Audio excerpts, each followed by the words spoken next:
when the light's off, I don't know. This is very blue, and then when I turn the light on, it seems to get a bit better. But before, it was just staying blue. So I don't know. Eric, what's going on in the back of your head? It What? accent. Oh, here it's like little patches that are a little bit. No, there are no patches, Steve. Don't you don't know? You're not. No, this is like a very sensitive subject.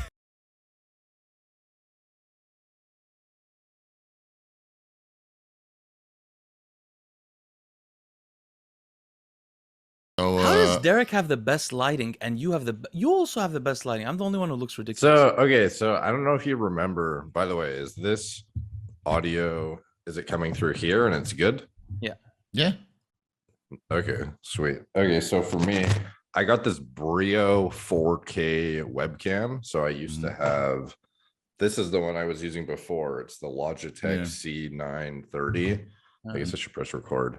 So I had this C930 one before, and I was using that forever. And then I got this it's the only 4K webcam that there is. But when I used it last time, it was super blue and we couldn't fix it.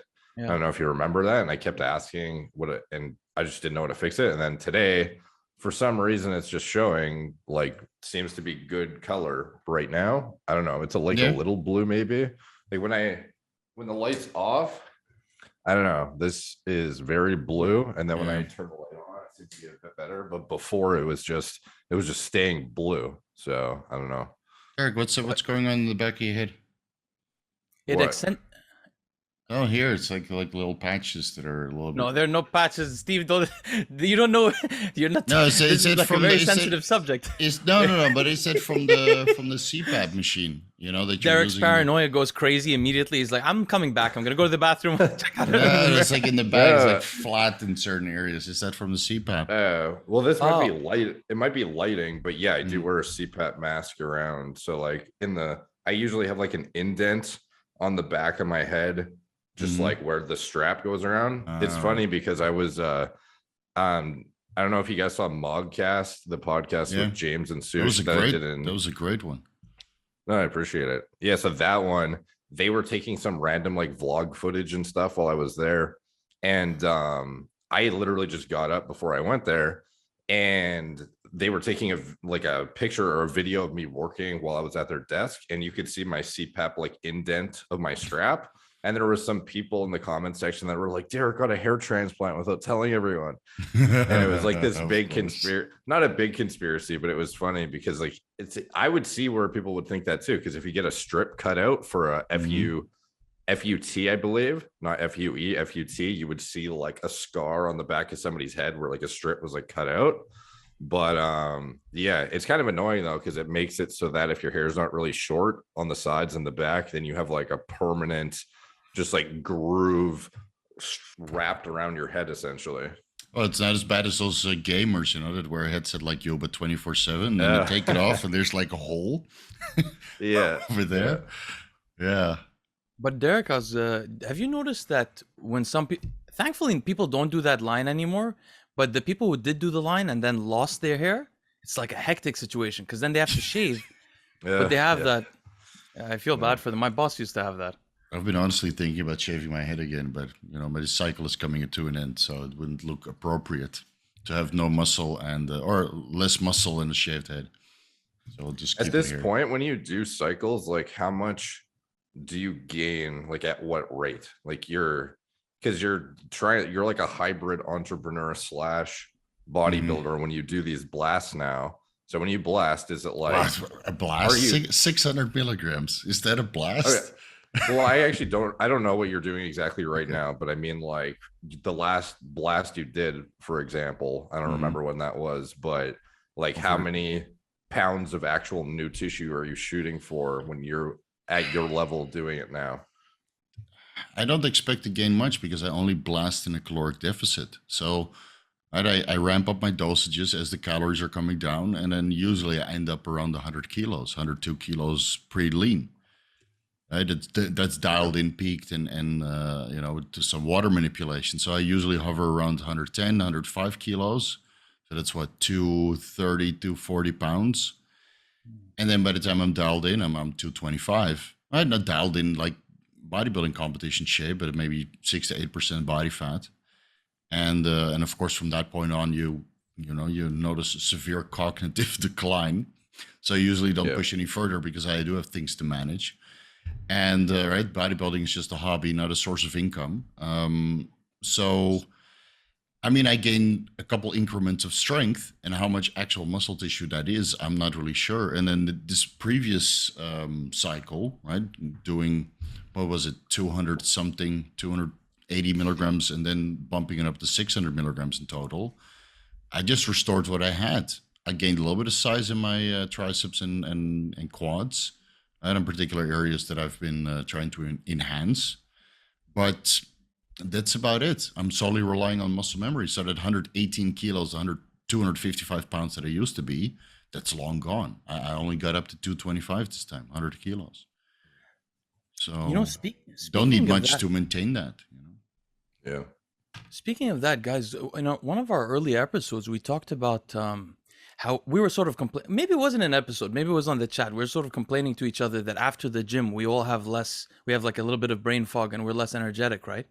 So I Yeah. stopped working out for the last 3 or 4 months and managed to lose all the muscle that I gained almost very quickly. You And I tell you stopped? something. Yeah, I completely stopped. But what Oh. is great news? My mental function, my clarity of thinking Yeah. immediately all improved. My ability to work improved, and it's I actually noticed really, that. I mean, you're on fire, dude. it's much easier, bro. I couldn't have done it. I mean, not that I was having so much inflammation, but I mean, so I wanted to comment on this. I thought about it so much. Obviously, there's an inflammation thing, right? I was just taking notes while you guys were talking, but I think there's more to it than that. I think having a lot of food in your body or eating throughout the day affects somehow your cognitive signaling. Like Yeah, I not just agree. your size, but the food in your belly. Do you think so? And then I then I highly also agree. thought the food. Just to interject real quick. So I've been taking a week off right now, and I feel that my cognition is improving finally. I Mm, literally trained myself stupid by going to like I wanted to take it easy, right? And then you go on 600 milligrams. You're like, you know what? We're gonna go for it. And I trained super hard again. I manage my volume correctly, but I take maybe 6 to 8 sets to failure. And then mm, over time, I just felt like, man, I can't even focus properly. Of course, there's some contributing factors in that aspect, right? Like the megadosing melatonin, it just mm. didn't really play out for me, and I felt horrible. And I've adapted completely to that, by the way. I have no yeah, side effects. that's good. Now I got worse and worse and worse over time, so I had to discontinue that. Yeah, I Really? almost felt depressed, dude.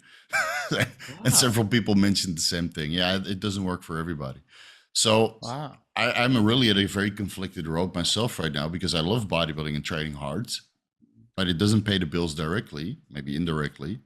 Mm. But I just literally feel the longer I do it and the more strenuous I become in the gym, the stupider I get.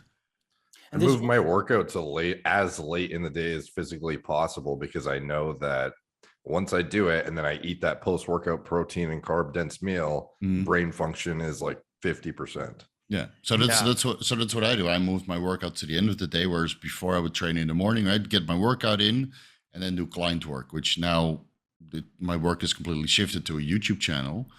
And I would move my workouts to the end of the day, train at 6, and then have my post-workout meal. Then I would be cognitive enough to do the editing for the YouTube channel, make a thumbnail, and then upload it, and I'd be good to go, right, for the rest of the day. But as you get stronger and the working sets gets more intense to progress, or at least, right, restore a decent amount of muscle mass that I used to have in the past, I just overlaps to the next day. And in 2 days, right, I do my leg workout, max effort on everything for one set, maybe a back off set. And then the next day, and it doesn't matter how much cerebral lysin I take, dude. Mm. 10 milliliters, it doesn't matter. I sleep 10 hours, it doesn't matter. The next But day, the I'm messed up. but the problem with there's two things I want to say.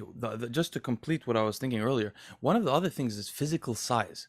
Mhm. So uh, uh, when in my lifetime, I think that always my best function was when I was the skinniest, not average. When I was skinny, my brain seemed to function better. And this is not because of pharmacokinetics of drugs or anything. This is even when I didn't use any kind of cholinergic thing or anything else. My brain felt lighter, faster, more clear. My thinking was more clear. What I noticed though when I was fat, see, I've been fat many times. Like, I'm naturally a fat guy. So I've been like 50 or 60 pounds of fat overweight before. And the effect on my brain, remember, I was probably eating as much as I was when I was muscular, but my brain was functioning way better than the limited times that I was similarly muscular. So I've been 240 pounds fat and 240 pounds muscular with a bit of fat. The other one was way worse for my thinking. And the other thing I want to say is what I'm thinking is it could be cerebral blood flow even. Like the focus of the blood and the nutrients in your body. And the other thing I wanted to mention, the final one, is that Derek, the thing about putting it at night, I don't know if you experience this, but I would get, because when you do like resistance exercise, the increase in blood adrenaline levels can be very high, like 15 times. Yeah. Like if you go in a cold shower, it's like 3 to 5 times higher. But when you go work out, it's actually like 15 times higher. And you were not supposed to get this spike of adrenaline just before bed. So There's new anyways, literature that says it doesn't actually, I forget exactly what the, like there was research before that said you shouldn't work out before like within a couple hour, at least a handful of hours window of going to sleep or something like that. And then more recently, there was some literature that came out that said as long as you don't finish within like 2 hours or something like really close, that you would think is, as long as you're not taking pre-workout and stuff, then, and I guess maybe if you have like a good HRV and are good at shifting into parasympathetic after, like it's probably individual dependent, but the literature suggests that it's not as bad to train closer to sleep as was otherwise thought. However, I'm sure this is contextual based on what are you eating after your workout, because if you're allocating your entire like allotment of carbohydrates and like so much of your food to an hour before bed, like obviously that's going to spike your body temperature and make it way harder to fall asleep. And if you're an individual who stays like revved up after the gym, maybe your brain isn't going to be able to get into deep sleep properly. But yeah, I know what you mean, but for me it's like the amount of hours in a day I lose by, if I went and trained like right now, for example, and then tried to do any sort of like cognitive work whatsoever, it'd be like, I might as well just not even fucking work. I might as well just try and go to bed like earlier and then get up, and you know what I mean? And then the weird thing is you go to bed, you train in the evening, right? You maybe take a little bit of pre-workout because you're tired from the day of doing cognitive stuff. You do your workouts, then you do a little bit of work, but then you're hyperactive. And I think sleep quality gets less and less and less if you continue to train in the evening also. Because I noticed over the last couple of months I've been training in the evening that my sleep quality is less also, way shorter, maybe 6-7 hours.